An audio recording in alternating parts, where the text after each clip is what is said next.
আসসালামু আলাইকুম। মহিদুল ইসলাম রূপ গার্ডেনে আপনাদেরকে স্বাগত। এটি হচ্ছে আমার গাছে আমার ছাদ বাগানের একটি থাই ভ্যারাইটির লম্বা জাতের সফেদা গাছ। আমি এর আগেও একটি ভিডিওতে দেখিয়েছিলাম যে বেশ অনেকগুলা সফেদা এসছে।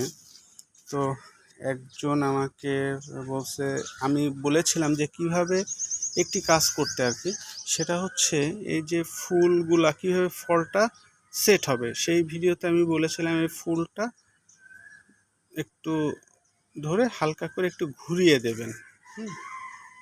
ভাই, এটা তো ফুল। একজন আমাকে ফোন করে বললেন যে ভাইয়া, ফুল তো যেই কয়টা ফুলে মানে আমি চাপ দিয়ে ঘুরিয়েছি সব কয়টা ফুল নষ্ট হয়ে গেছে। যে ফুলগুলায় যে চাপ মানে এত জোরে সে চাপ দিছে যে ফুলগুলা ছিঁড়ে গেছে বা নষ্ট হয়ে গেছে। ভাইয়া, আমি তাকে বলেছি তো আর কেউ যাতে এই ভুলটা না করে সেই কারণে এই ভিডিওটি করা। সেটা হচ্ছে আসলে ফুলটা আমি ঘুরাইতে বলছি খুব আলতো করে। দেখেন, আমি আপনাদেরকে একটু দেখানোর চেষ্টা করি। এখানে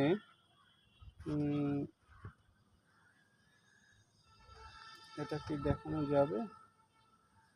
এই যে গর্ভদণ্ডটা আছে, যেটা একটুখানি দেখা যাচ্ছে আর কি ছোট, তো আসলে এই এই জিনিসটা যাতে এর পাশে হচ্ছে যে রেণুগুলা আছে সেটা ওতে লেগে যাবে আর কি।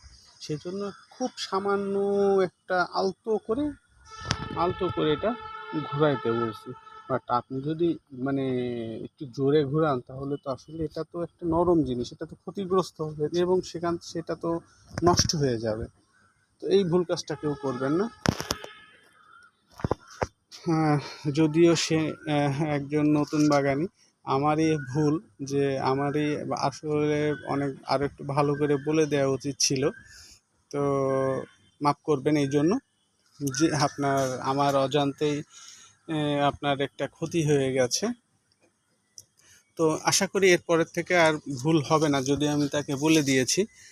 তো আলহামদুলিল্লাহ, এটি একটি বেশ ভালো প্রজাতির গাছ। আর আমি আমার এক বিশেষ ভাইকে একটি কথা বলতে চাই। আসলে হালাল কোনো খাবার আল্লাহ তাআলা কোনো নির্দিষ্ট এলাকার জন্য সীমাবদ্ধ রাখেনি, বা তার উপকারিতাটা শুধু নির্দিষ্ট এলাকার মধ্যেই রেখে দেয়নি। আমি কেন কথাটি বলছি সে ভাই জানে। ধন্যবাদ সবাইকে এতক্ষণ ধৈর্য সহকারে আমার ভিডিওটি দেখার জন্য। তো ভিডিওটি ভালো লাগলে অবশ্যই লাইক, শেয়ার এবং সাবস্ক্রাইব করবেন। পাশে থাকা বেল আইকনটি বাজিয়ে দিবেন যাতে আমার ভিডিও আপনার কাছে পৌঁছে যায় সব সময় সবার আগে। ধন্যবাদ। আসসালামু আলাইকুম।